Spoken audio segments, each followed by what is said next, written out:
बहुत समय पहले की बात है। एक घना जंगल था जहां तरह तरह के जानवर रहते थे। उसी जंगल में एक लोमड़ी भी रहती थी जिसका नाम था चंचला। वह बहुत ही चालाक, समझदार और चालबाज थी।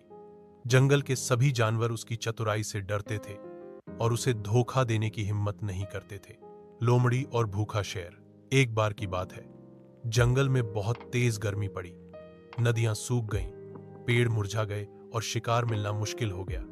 उसी जंगल में एक बूढ़ा शेर भी रहता था जो अब शिकार नहीं कर पाता था। भूखा शेर एक पेड़ के नीचे बैठा कर आ रहा था। तभी चंचला लोमड़ी वहां से गुजरी। शेर ने कहा, चंचला बहन, मैं बहुत भूखा हूं, अब मुझसे शिकार नहीं होता, क्या तुम मेरी मदद करोगी? चंचला ने सोचा, अगर मैंने शेर की मदद की तो वह मुझसे खुश रहेगा और आगे मेरा कोई नुकसान नहीं करेगा। चालाक लोमड़ी ने योजना बनाई। वह शेर को वहीं बैठा रहने को कहकर जंगल में निकली। थोड़ी देर बाद उसे एक मोटा सा गधा दिखा। लोमड़ी ने चालाकी से कहा, अरे गधे भाई, तुम्हें पता है जंगल में एक नया राजा आया है। वह तुम जैसे बुद्धिमान जानवर को अपना मंत्री बनाना चाहता है।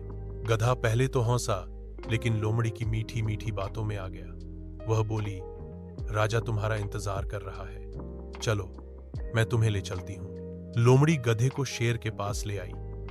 जैसे ही गधा पास पहुंचा, शेर ने झपट्टा मारा, लेकिन वह बूढ़ा था और उसका हमला चूक गया। गधा डरकर भाग गया। शेर गुस्से में लोमड़ी पर चिल्लाया, तू झूठी है, मुझसे शिकार नहीं करवाया गया तो अब क्या फायदा? चंचला ने कहा, महाराज आप शांत हो जाइए, मैं उसे फिर से लेकर आऊंगी। अब चंचला दोबारा गधे के पास पहुंची और बोली, राजा तो तुम्हारा इंतजार करते करते थक गया।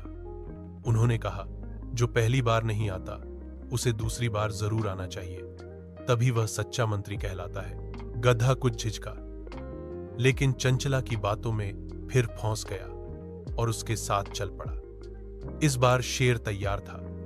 उसने झपट्टा मारा और गधे को मार गिराया।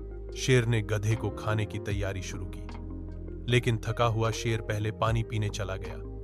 जाते जाते बोला, चंचला बहन, जब तक मैं लौटूं तुम इसका ध्यान रखना। लोमड़ी ने सोचा, इतना स्वादिष्ट खाना और मैं पीछे रह जाऊं? नहीं। आर उसने गधे का दिमाग निकालकर खा लिया। जब शेर लौटा तो उसने गधे का सिर देखा और पूछा, इसका दिमाग कहां गया?